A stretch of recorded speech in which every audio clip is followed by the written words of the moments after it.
الحمد لله العلي الأكرم الذي علم بالقلم علم الإنسان ما لم يعلم والصلاة والسلام على نبيه الخاتم وعلى آله وصحبه أجمعين أما بعد فأعوذ بالله من الشيطان الرجيم بسم الله الرحمن الرحيم قل هل يستوي الذين يعلمون والذين لا يعلمون صدق الله العظيم.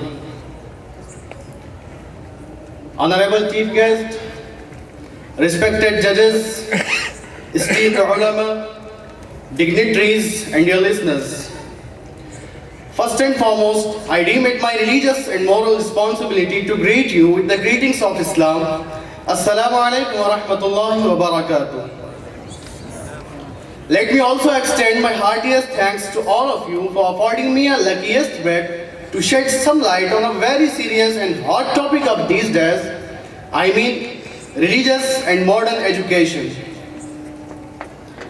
Dear brethren in Islam, it's a well-known fact to every understanding and sensible person that a well-rounded education is recognized in the religion of Islam as one of the most fundamental necessities and a birthright of human beings, which is considered to offer the highest and noblest spiritual merits to the mankind.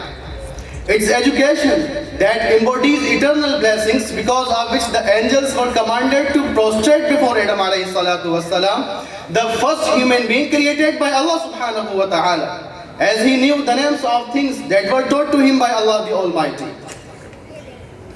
Dear audience and respected elders, here it must be borne in mind that true knowledge is that which leads one towards kindness, charity and compassion towards all our fellow human beings, through which a person can enrich himself with high morals, enhance spiritual dignity and nobility. It guides him to tell the difference between the right and the wrong, and a better sense of discrimination between advantages and disadvantages. As says Allah the Almighty in the Holy Quran, قُلْ هَلْ يَسْتَوِي الَّذِينَ يَعْلَمُونَ وَالَّذِينَ لَا يَعْلَمُونَ. Say, can those who know and those who don't know become equal?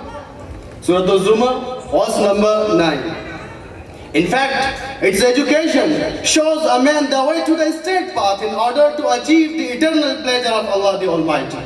It goes without saying that all branches of learning and education, whether they are of science and technology, medicine or engineering, history or philosophy, language or literature, can only be regarded as real knowledge and education if they help a person studying them arrive at the above mentioned destinations. I mean the realization and recognition of Allah subhanahu wa ta'ala. Otherwise, these branches of education will be considered as worthless in the sight of Allah the Almighty. Allama Iqbal rahmatullahi alayhi, one of the most acclaimed poets of Islam in the early part of the 20th century, has rightly said, if you are a believer from the depths of your heart, then it doesn't matter if you obtain knowledge from modern sciences. But unfortunately, if we take stock of today's modern education, especially that of being imparted in missionary schools, we would really experience more dangerous results. For the main purpose behind establishing these missionary schools is to plant poisonous seeds of polytheism and disbelief in the hearts of the Muslim children and deprive them of their religious heritage and Islamic identification, so that they might not remain true Muslims even though they don't convert to other religions. Dear brothers and friends, we know the enlightened and brilliant Muslim thinker Allama Iqbal. Being a philosopher by nature, he studied all the ups and downs of these schools and their universities with close attention. He came up with the following view regarding the Christian schools. He says, the educational system of the Christians is a well-planned conspiracy against religion and humanity.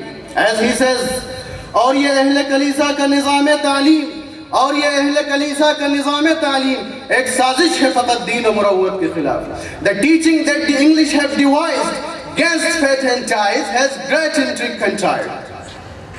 Dear listeners, in order to understand this conspiracy, let me quote some stanzas of Allama Iqbal as he says, सीने में रहे राज मुलूकाना तो बेहतर, सीने में रहे राज मुलूकाना तो बेहतर, करते नहीं महकूम को तेगों से कभी ज़ेर, तालीम के तेजाब में डाल उसकी खुदी को, हो जाए मुलायम जिधर चाहे उसे फेर, तासीर में इक्सीर से बढ़कर ही तेजाब, सोने का हिमालय हो तो मिट्टी का ही ढेर. It's far better to subjugate people by dominating over their minds than to overcome them through weapons. Treat its ego with the acid of education. When it softens, give it the shell, you please. This acid is more effective than elixir. It turns the mountains of gold into heaps of salt. Now, the question arises here as to what the solution to this problem is and how we can deal with the dilemma of this educational system. What is the way to bring about a type of education that could guarantee success in all branches of arts and sciences with a specialization in them on one hand, and could become a source to know Allah the Almighty and a key to attain good morals and high manners and usher us into civilization and politeness on the other. Respected intellectuals and brothers in Islam, we know the answer to this question is that in order to winnow out this problem, we must zero in on three fundamental points seriously and sagaciously. For most of all, we must think about ourselves, our purpose of living and mission of life. Secondly, it's highly imperative to determine the purpose of our education and focus our attention wholeheartedly on the results of teaching others. Thirdly and lastly, keeping these things in view, we must define our own syllabus and our way of education and training our students. Dear dignitaries, now allow me to conclude my speech with a humble request that in such a tragic situation, we must adopt a highly wholesome and beneficial curriculum after re-examining and modifying the current one, which is a pile of raw material, in a way that may suit our religion, background, mentality and taste. Lastly, let's pray to Allah the Almighty to grant us ability to understand and practice more than what we hear and say. وَمَا عَلَيْنَا إِلَّا الْبَلَاغُ.